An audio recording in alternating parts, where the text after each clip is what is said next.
There we go. Hey, everybody, it's Aural Hygiene, where we talk about caught films, experimental films, interesting documentaries, educational films. It's been a while since I did one of these. I don't even remember what I'm supposed to say anymore. Okay. That sounded right to me.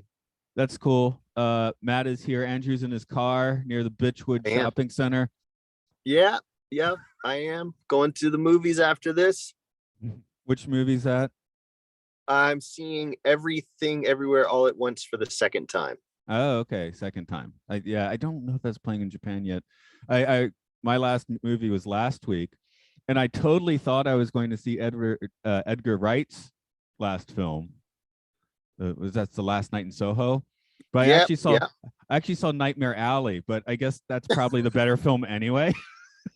I don't know. I think Last Night in Soho gets a bad rep, man. I enjoyed that one, and I did not enjoy Nightmare Alley quite as much. Okay. Well, I saw the preview, right? So that really got me, and somehow I just got my wires crossed that was that movie. So, yeah, no, I hear you, man. And plus, I don't know if I like the last couple from Edgar Wright. I like Baby Driver. Is that the last one? I don't know, but Last Night in Soho, I'm totally on board. It was kind of a giallo a little bit. I enjoyed it. No, I've actually seen some of it now because you can get it online now, and I haven't finished it. I did actually watch the first half and enjoyed it quite a bit. Yeah, no, it's a cool movie. I don't usually go by what other people say, man. I'm still kind of like, I tend to have, well, it's been described as a big heart for movies, but I also don't have such high expectations for most of what I watch. Yeah, it was just the first time that I thought I was seeing one film and totally saw a different film. I've done that so many times. Okay. Especially during Oscar season. I'm like, where am I? I think that's what it was, because the Oscars had just happened, and I actually looked at the second article that told you who was nominated and stuff, as opposed to what happened at the Oscars. And I was like, right. And I know, it's playing at the theater, and I got off work early that week, and I was like, I can actually go see a movie, so no problems. So yeah, during that time, I usually see like a couple. I'll do like 2 in a night or whatever, or in a day, just to make sure I've seen everything. And because of that, I'm like, I don't even know where I saw or what, right. But I know I saw them all. Now, I know I've seen today's movie a few times, since there's a new Red Hot Chili Peppers album with John Frusciante. It seemed like a good time to get into their 1991 documentary, Funky Monks, about the making of Blood Sugar Sex Magic. I don't know, this one probably doesn't go on the TV, but what would the TV guide say for this one? TV guide would say, 4 young Los Angeles funk rockers get together in an old mansion to create what would go on to be a alternative rock masterpiece. Okay, that's you said in better words than I did just before that. That's what the TV guy does, right? It makes better words. I mean, that's what we do in my profession. We just, I did the movie previews for so many years. I learned how to summarize something, even things I hadn't seen in about a sentence. Now, I might have gone with 4 California bros. But yeah. I don't know. Did you buy this on VHS or just rent it and copy it? Statute of limitations over now. Yeah, no, I bought it. It was released the same day as the album. I bought them both. Okay, and so I copied your VHS to VHS player style, because I know I watched this one quite a bit and I didn't buy it, so I'm the pirate in this case. Yeah, and I hadn't seen it probably since the 90s, and I remembered absolutely everything. I must have watched this, I don't know how many times. Yeah, same here. I mean, yeah, and I remember buying it the same day. I remember where I was, and my aunt lost her purse at a Braves game, and so I ended up riding around with my mom into downtown Atlanta and going through all this with Blood Sugar Sex Magic in my headphones. So I must have listened to the album like 4 or 5 times that day. Oh, good. You weren't playing it for your mom. That's good. No, it was on the headphone. But Funky Monks, yeah. And not only did I rewatch it and remember so much of it, like even like when scenes would cut and things like that and stuff would happen. But I also remembered like feelings I had when watching the movie, because I'd been a Chili Pepper fan for a few years at that point, because we were into Mother's Milk. Yeah, That's yeah. when we got into it. And so I remember not knowing a whole lot about them, like how they spoke, you know what I Hmm. mean, and things like that. And so, yeah, I had a few I had a few thoughts that totally resurfaced from my youth, seeing that when I was rewatching. And it looks like the version on YouTube is pulled from a tape. Oh yeah, honestly, this is one where I mean, it's almost like watching this in shitty quality is part of the charm, because they filmed in like high contrast black and white in the first place. So Yeah, it's just a little amazing that it didn't resurface in some box set as a DVD.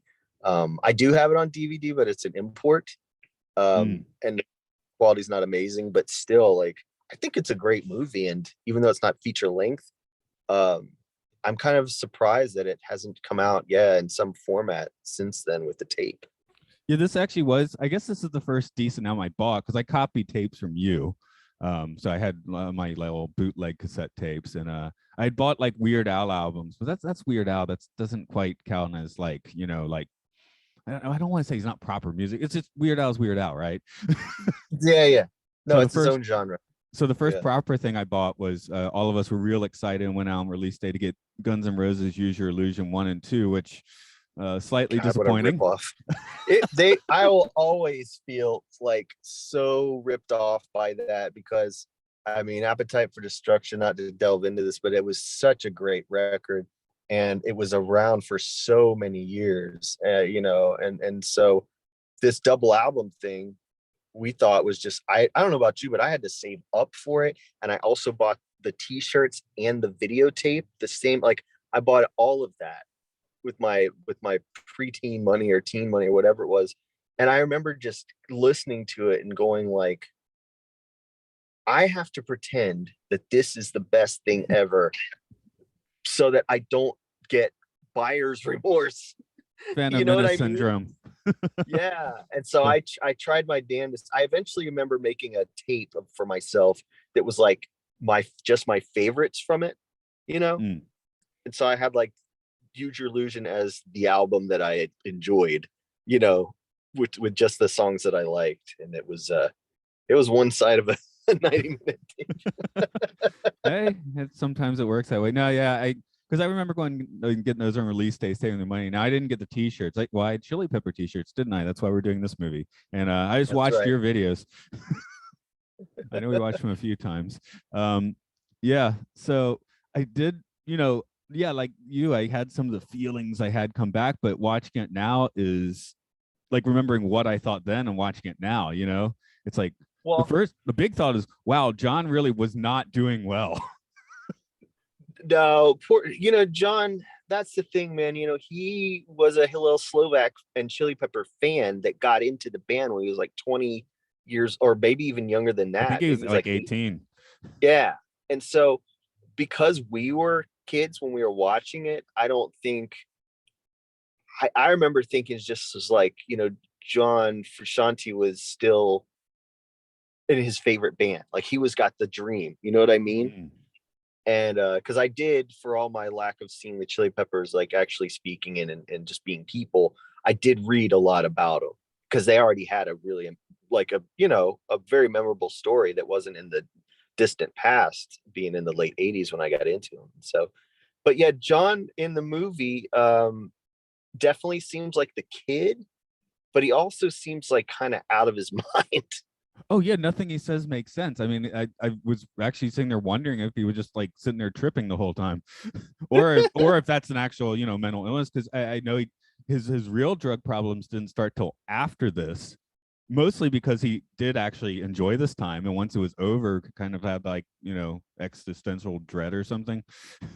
Oh yeah, no, he fell into like a deep illness. And I honestly think I go back and forth of it. I'm like, okay, if John had stayed in the band after the tour and not have quit during the tour for the album that this movie depicts being made, would he have died during the tour, or died on tour, or died after that? Or is the only reason why he lived because he quit the band? But he seemed to get worse not being in the band. Everybody that's a Chili Pepper fan is familiar with this Dutch television interview that he did, or German television interview, something, where he just was like a zombie. I mean, one thing about Funky Monks the movie is you get to see John with his original face and teeth. Yeah. Oh yeah, good point, because he definitely has a different vibe these days. Although his last departure seemed to have been a much more fruitful time, fortunately. But yeah, no, he was gone for 10 years the first time, and then I think 20 some odd the second time. now you got both those numbers too big. It's 6 and 14.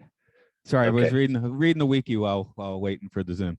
Okay, this is all off the top of my head. So. You're in the car. Okay, well, okay, yeah, no, not like I prepare for these even when I'm not in the car. But I am interested to know, like, because when you were a kid and you watched this, we were like budding musicians at best. I'm still pretty much at the same skill level I was at that time. But like, you being someone who writes, records, and produces and all that stuff, and makes your own albums, what was it like watching them make an album as an adult like musician?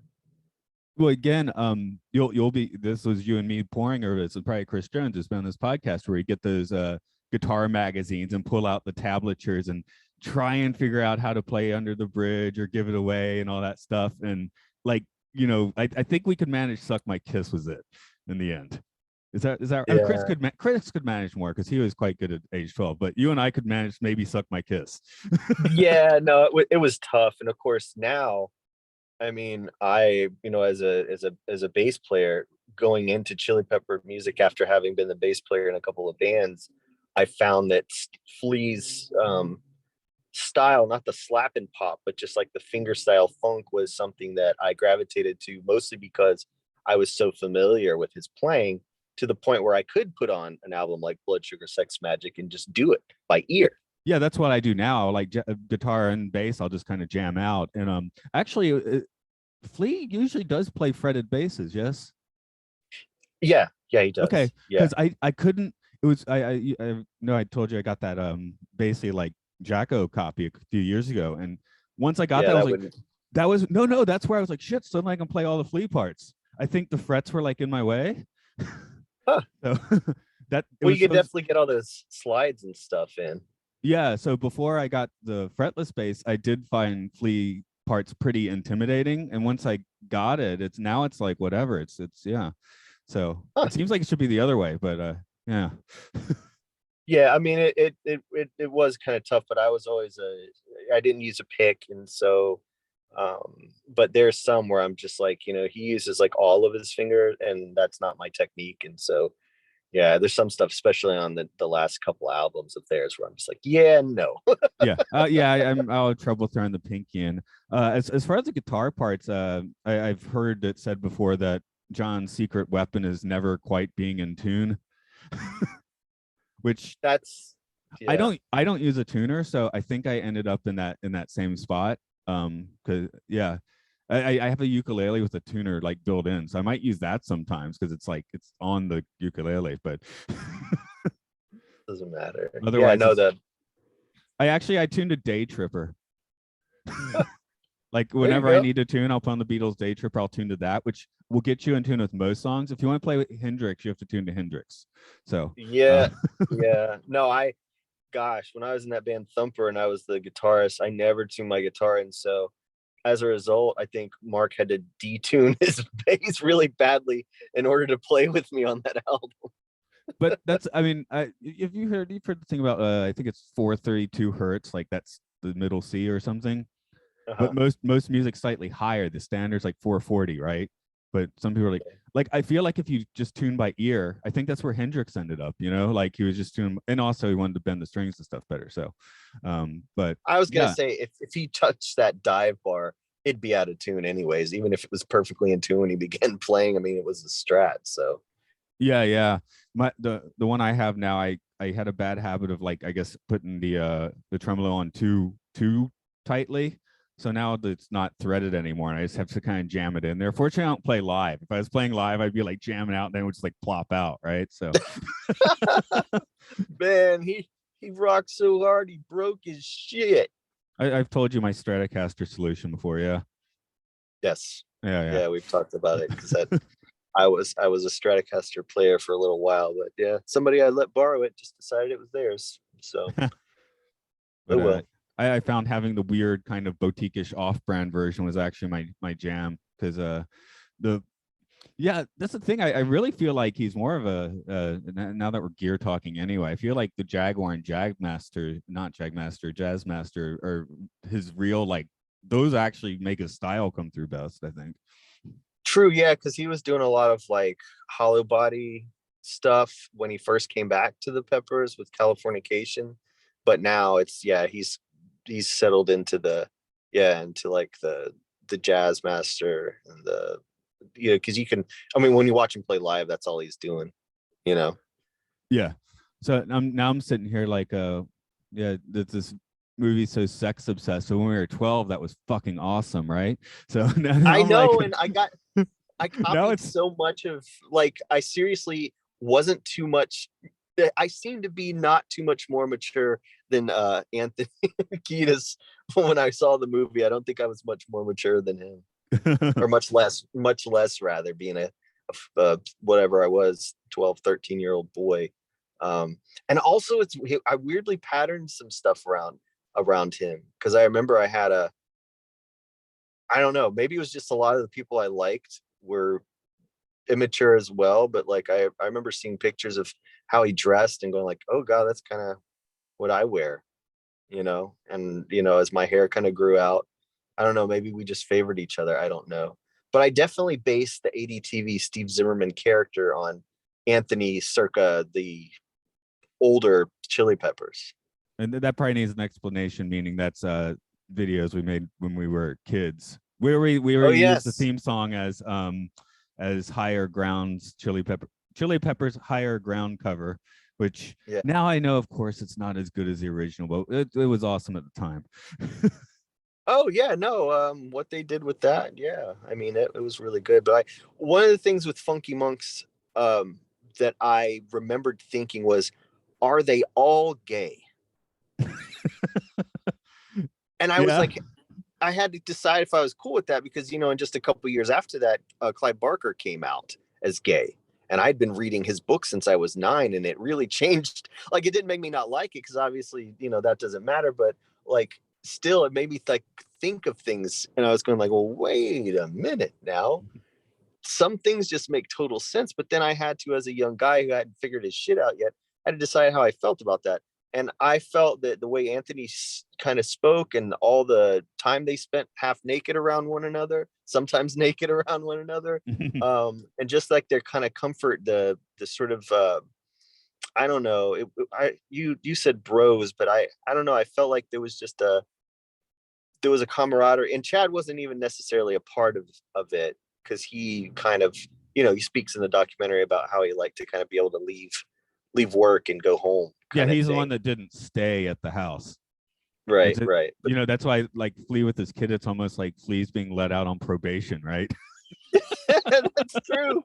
That's a great way to say it. Yeah, no, so, and I was, this was a fleeting thought, and it didn't really stick, but I can remember thinking it on my initial viewing, just going, and that was, I guess, because how comfortable around each other they were, and just how physical they were with each other, comfortable they were physically with each other.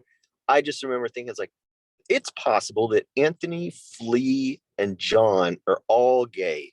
And I never considered that before, but it did sort of change my, it gave me stuff to think about. I was just like, I'm cool with this, but it never occurred to me until now. And I don't know what it was about them necessarily. I'm sitting here trying to rationalize it, but that was one of my big takes from watching Funky Monks.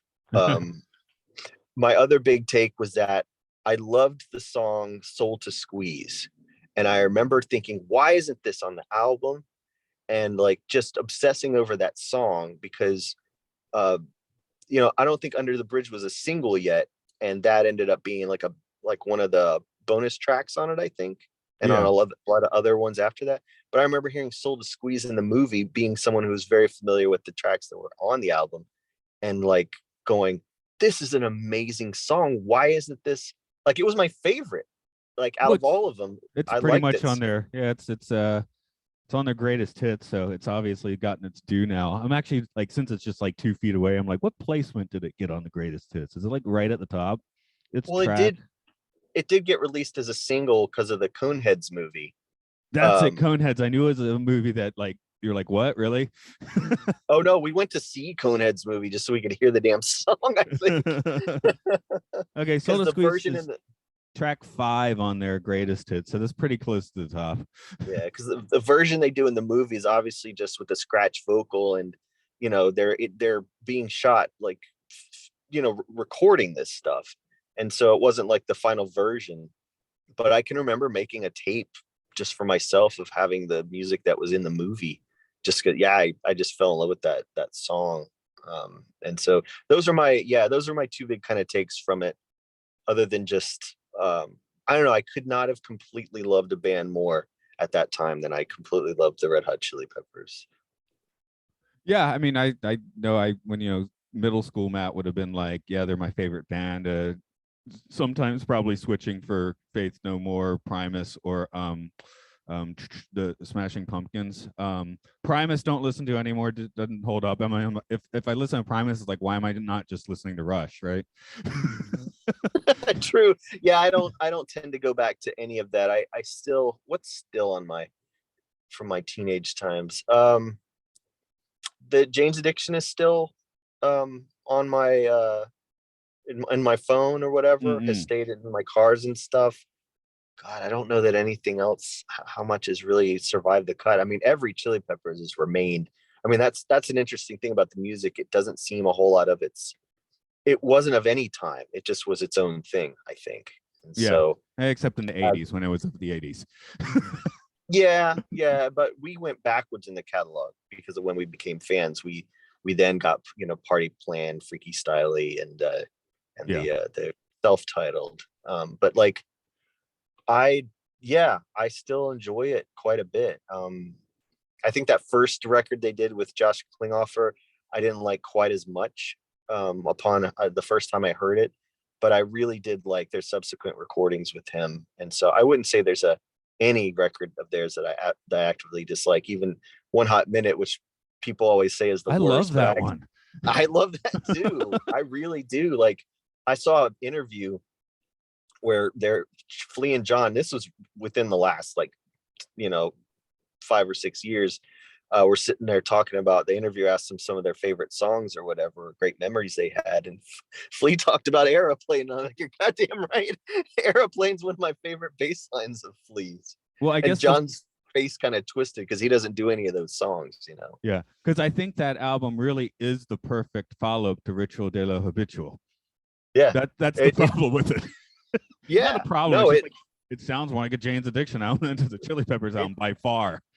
Yeah, and so that pretty much sums up why I still listen to Jane's also as an adult. I don't listen to a whole lot of rock at all. I mostly listen to R&B and hip hop now, and that really started in the late '90s.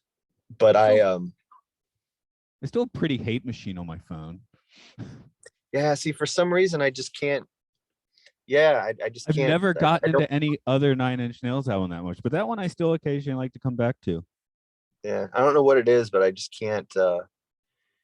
Yeah, a lot of that stuff just didn't stick for me. But for some reason, yeah, and you know, watching, I don't tend to listen to Blood Sugar Sex Magic as much, just because, God, I played that album out because everybody wanted a copy of it. Like, I heard that shit was just the soundtrack for life for a while, because the record just got bigger and bigger.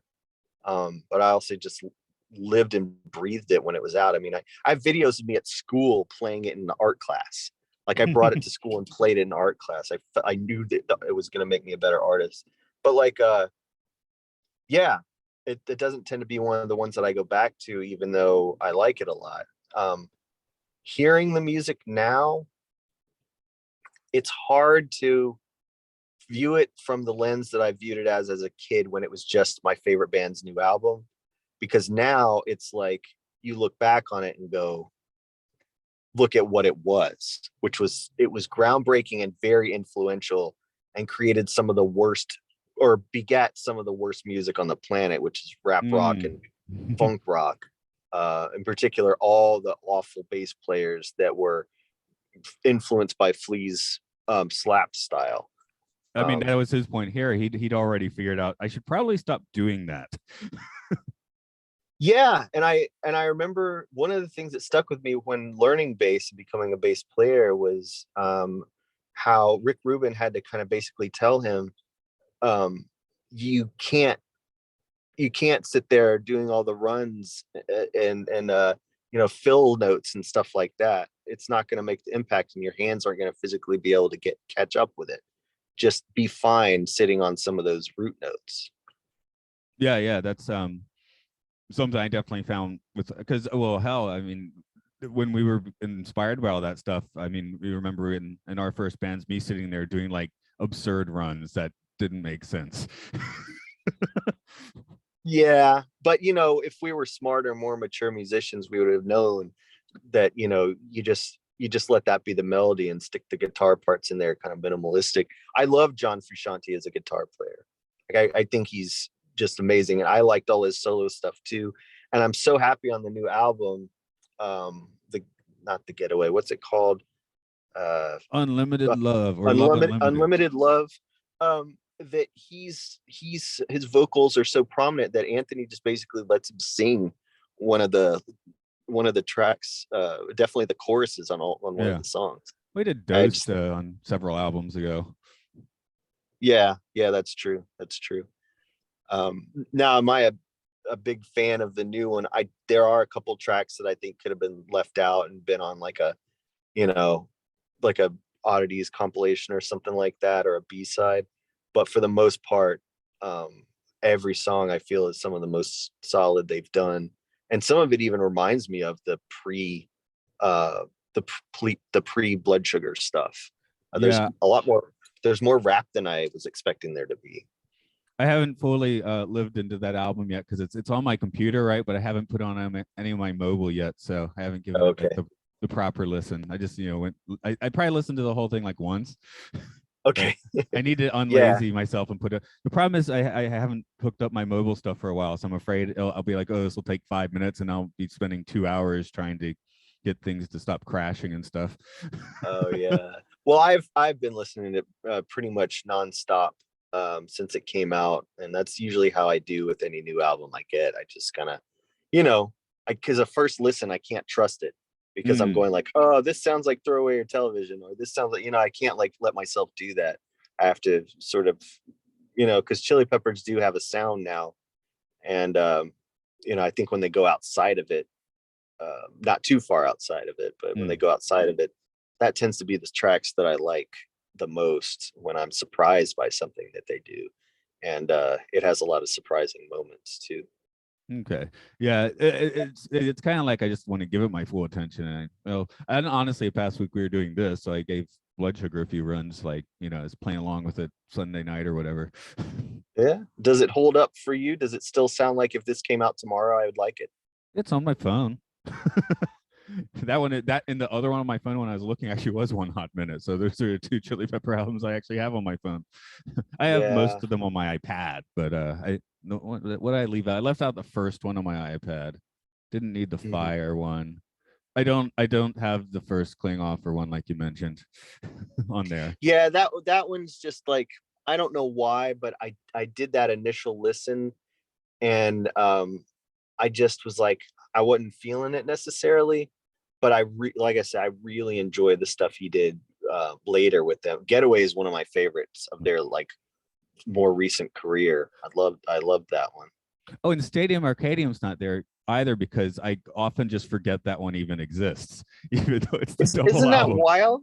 Because it has some of Stadium Arcadium has some of my absolute favorite Chili Pepper tracks on it, but as a listen, like I see it as this one giant, you know what I mean? Like Blob. If I go in, I've got a yeah, and I'm like this with most double albums. I really, unless one disc is very different from the other, I tend to just be like, okay, this could have been one amazing record.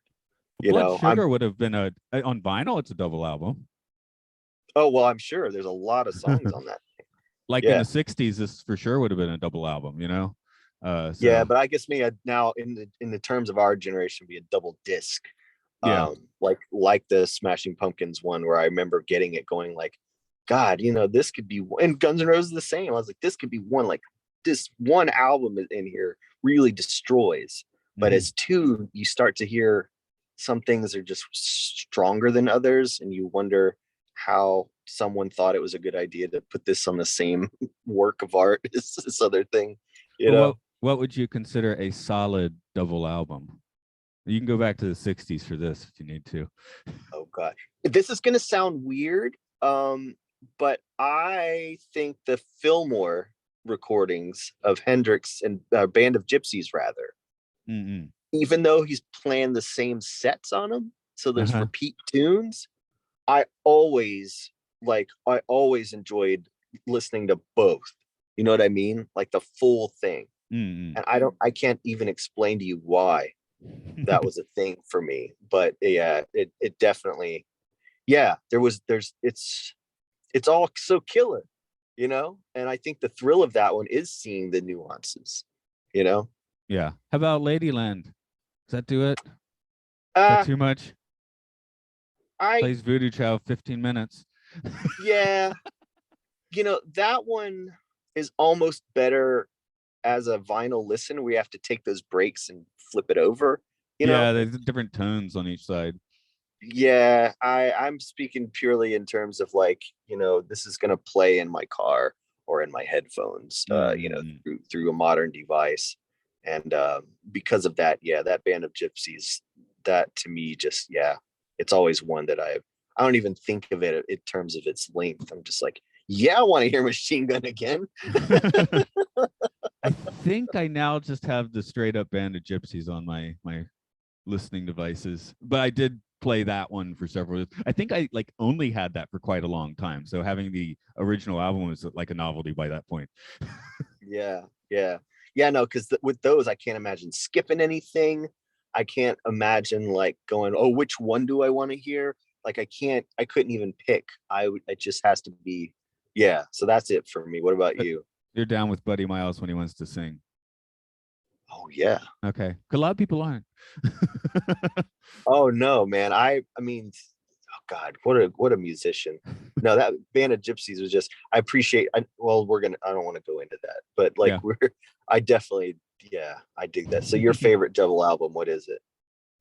I mean, it's relatively cliche. I did finally, I changed views on the White Album at some point, because 15 years ago I would have been, it should have been a single, but now I'm like, no, it needs all the weird crap in there to actually make it work.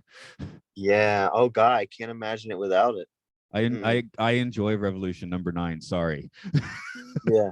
But I listen to ambient music and stuff, so it's I get it. Yeah, I'm not the biggest Beatle person. That was more my dad's music. However, I remember the White Album being the first one anyone ever played for me in its entirety, and that was you.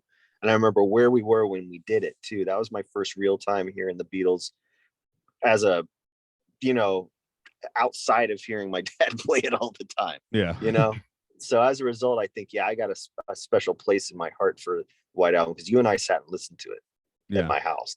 And then I think it was actually the first major rock double album was Frank Zappa's Freak Out, which is on one CD, so maybe it doesn't count. But it's hard for me to see that as a double album, because I came up in the era of the double disc.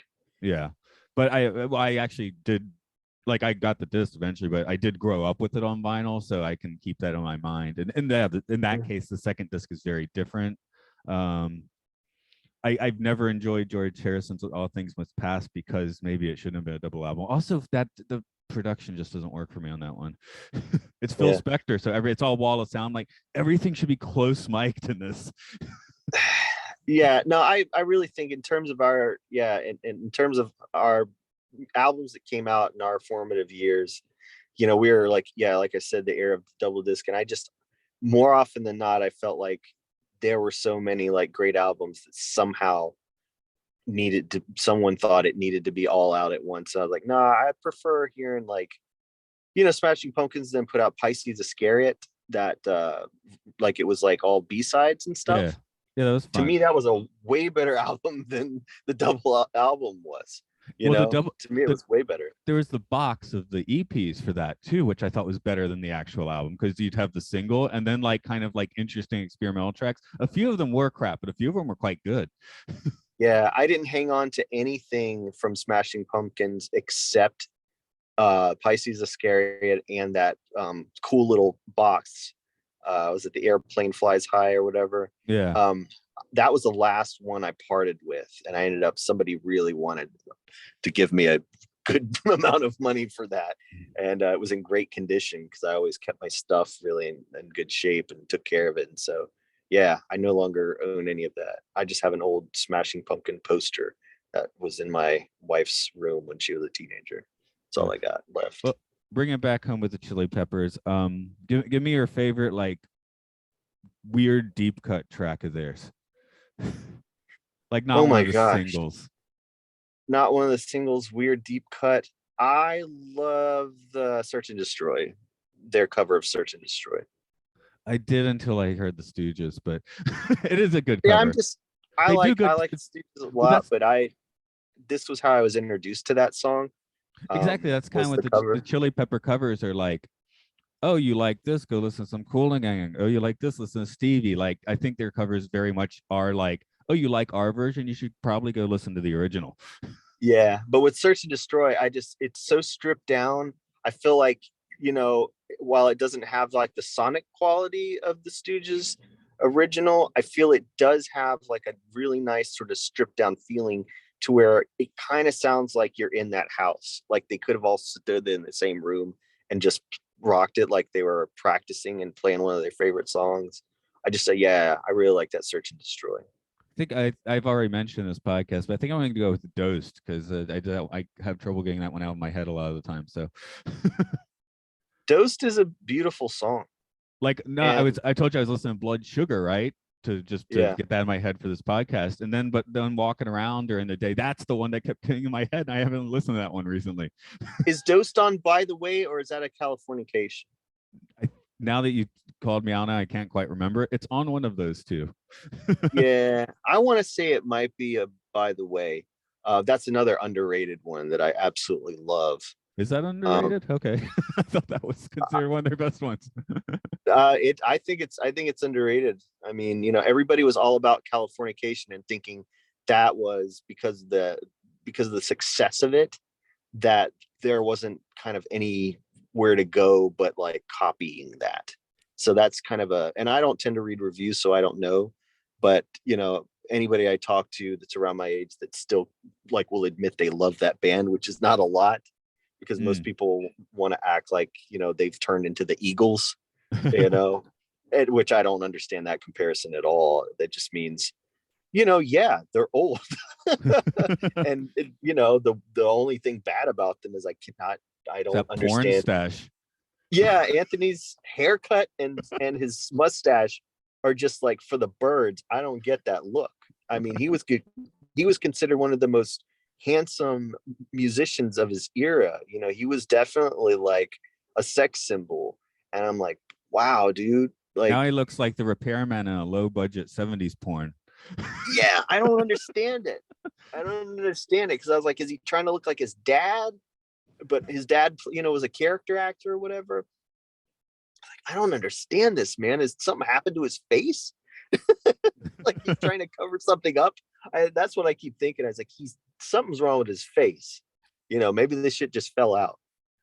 And yeah, I was thinking Flea. I guess Flea's always looked like an old man, so he actually looks more right now than he did, like, say, in this video. Like he looks kind of weird and goofy in this video, but now older Flea seems to actually like look right. Yeah, and between Anthony's book Scar Tissue and Flea's book Acid for the Children, Flea's book is a million times better.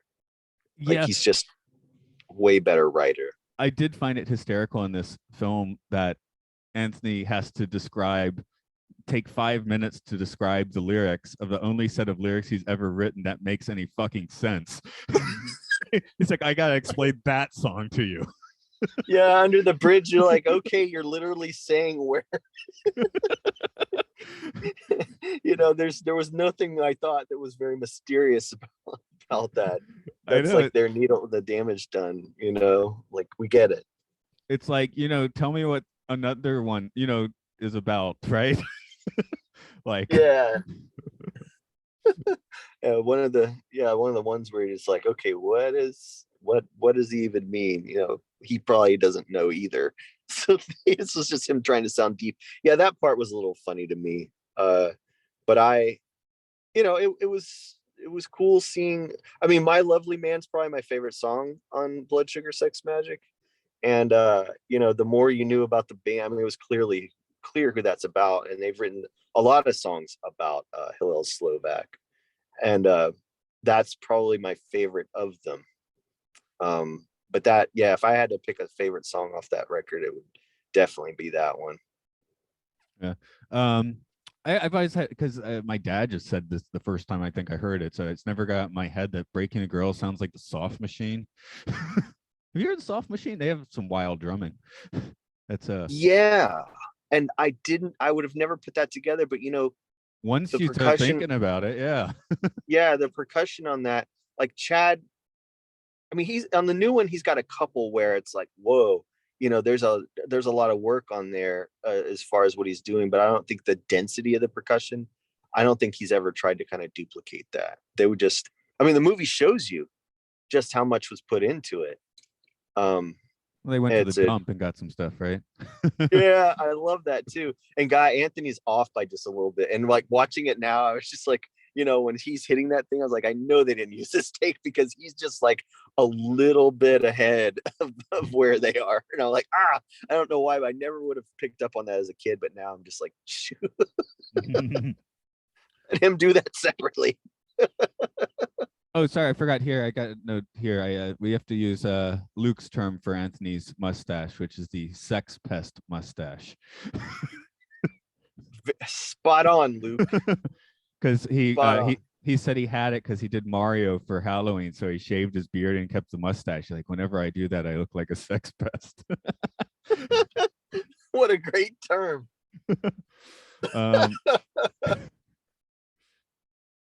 Okay, I'm just looking at the most ridiculous notes I've written. Like, my band makes me come, man. Which I think is a pretty direct quote. Yeah, the stuff it got, again, back to the just John, just the idea that he wasn't yet completely out of his mind on drugs, and that's what he was like going into it.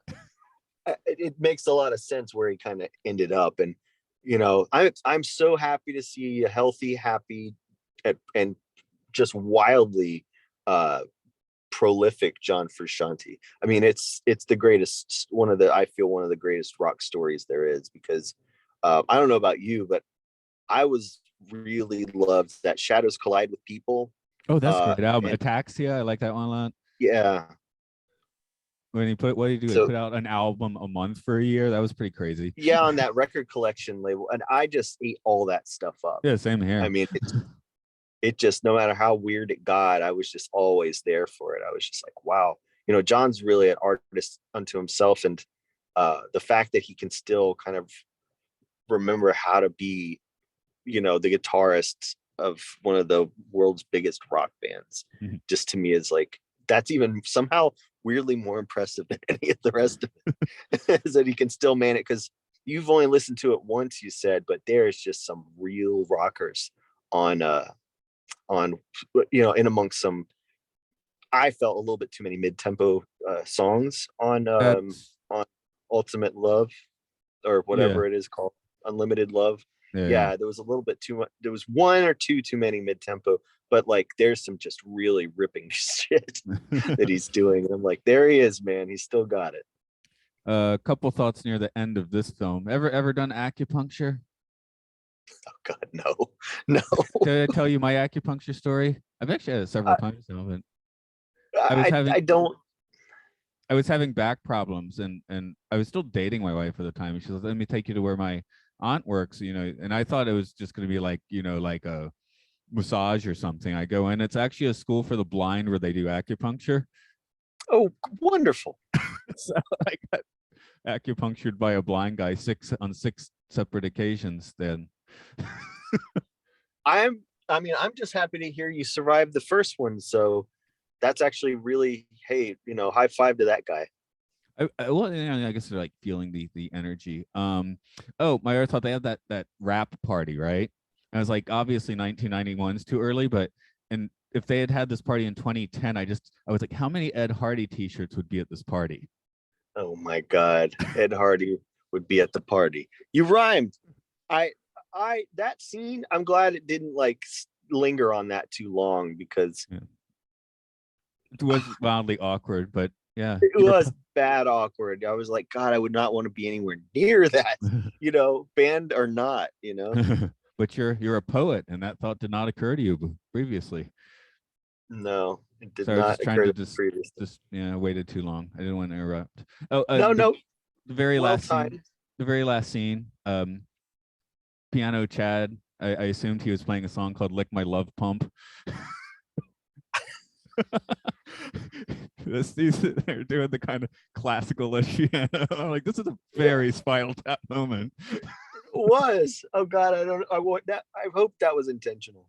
Yeah, that's what I was thinking. Is this like a little like inside joke? Yeah. Oh man. Too bad he didn't actually know how to play that piece. That would have been even more fun. Or hell, no, Yeah. I'm pretty sure it wasn't the same piece. I've seen Spinal Tap enough times. But that would be great though. But Chad, yeah, if anybody, he always just seemed to me kind of the odd man out. But He's the drum machine. he's great, and he's an awesome player. You ever see the drum battle with him and Will Ferrell where they dress the same? Yeah, because maybe they swap roles sometimes. Yeah, that was a trip, man. That just shows he's got a good sense of humor. But I mean, his side band that he was in had like Sammy Hagar and all these other like old fart rock dudes. I'm like, yeah, that just seems very Chad. Oh, I should just before we wrap up completely, the first time I ever really went out of my way to watch a live performance on television was their Saturday Night Live appearance. Yeah. So Yeah. I was like, oh, I guess bands can't really play live, because I hadn't been to my first concert yet. So that was like, oh, I get to see a band I really like play live on TV. I'm like, oh, that's where John like notoriously Screaming. played about as shit as possible. Yeah, he was over it at that point. Yeah, unfortunately. I saw them on the By the Way tour. Yeah. And then it would have been not too long after that. I guess Nirvana would have been the next act I would have caught on television. So they could be sometimes fantastic and sometimes a little slipshod.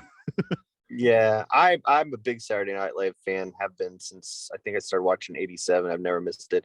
There's been some honestly great music that I've discovered through that show. Of course, now I can say the same about Tiny Desk, but like I still watch it every week, and Yeah. it's always cool to see what people will do, what they're like live. But on By the Way, they were full on, rock band mode.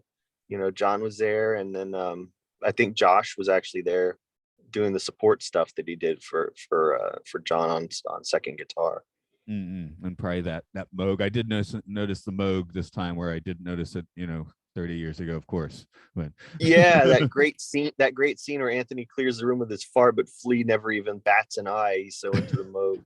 Yeah, because I think we were like super like synthesizers and drum machines and stuff sucked like in 1991, right? So I think it was probably the Chili Peppers and REM that got me thinking, what is that interesting noise in there?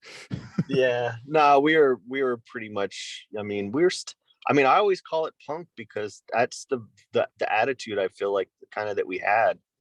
Even if we weren't trying to make punk music, I think unknowingly we're still punks.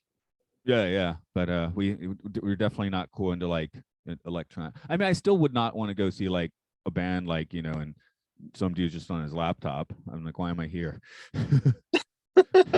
He's not there either. He just hit play and left. Yeah, really. Or can't, because I remember going in university, my girlfriend was like, let's go see the ballet. It was like some really good ballet company, supposedly, but we go and I'm like, wait, there's no orchestra. They're just gonna can the music. What's the point?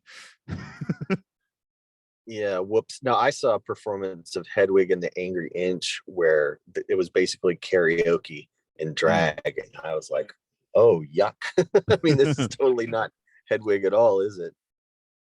But yeah, so I to a certain degree, I still certainly want to have the live music. But I guess we will pull in the tank for today. You're already pulled in. You're in the parking lot. So I am, man, and no one's knocked on my window. No one's tried to get in my car. I picked a good place. did anyone offer you some Grey Poupon just for 1991 references? No, but Spalding Gray wanted to poop on somebody. Oh, okay, that's cool too. Tell them where you're at. Yes, my name is Andrew. Always a pleasure, especially to talk about the Chili Peppers with you because of our personal history with that and many other things. My friends and I here in Athens, Georgia, make movies as a hobby. We are called Gonzorific, Gonzorific. You can currently watch our film Bad Girl Dracula on Revry streaming service, Revry, and that is all queer and LGBTQIA content. And our movie Space Boobs in Space is still out there in the universe, courtesy of Plex streaming service. Streaming. I'm getting so old. I don't understand streaming services. Oh well. Streaming services, when you're peeing, someone holds it for you so it doesn't get on your shoes. Oh, that's good. What is this? This is Aural Hygiene. It's Aural Hygiene Pod on Facebook, Twitter, all that. We do a bunch of podcasts at Patreon. You can find us at Podcastius, or as Luke and Matt Sci-Fi Sanctuary, where we talk about sci-fi films and sometimes get naked between recordings. Speaking, yeah. Speaking of the vibes you were getting in this documentary, but yeah, we'll do one at a temple, go to the Japanese hot spring, and do the second on the way down. So, you know what, man? That's how we all came into the world, man. Butts aren't a big deal. He's got tattoos, so he's got tats, right? So I know like two onsens that tattoos in, because Japan's weird about that. Because you got. Is that right? Well, because like they think they're dangerous because of the whole Yakuza thing. Oh, right. Yes. Okay. Yeah. So, okay. But so in both of these places I go with Luke, I've seen people like with the full on, like vests or whatever. So I'm like, okay, if they can come in, then they're not going to care about Luke's Zelda Triforce tattoo. Yeah, I don't think someone's going to mistake that for anything but what it is. So there's Twilight Zone, where you sometimes talk to me about the Twilight Zone. Oh yeah, we haven't done it recently because I'm like really far ahead, but yeah. And then there are video game podcasts about Pokemon, and the brand new game show where they do games about games. Yeah. Okay. Well, I'm sailing. I don't know. I don't have an end quote for this. Here, say something insightful. See,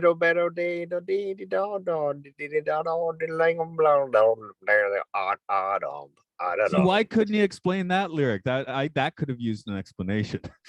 Yeah. Oh, that was just some old bullshit. Scat.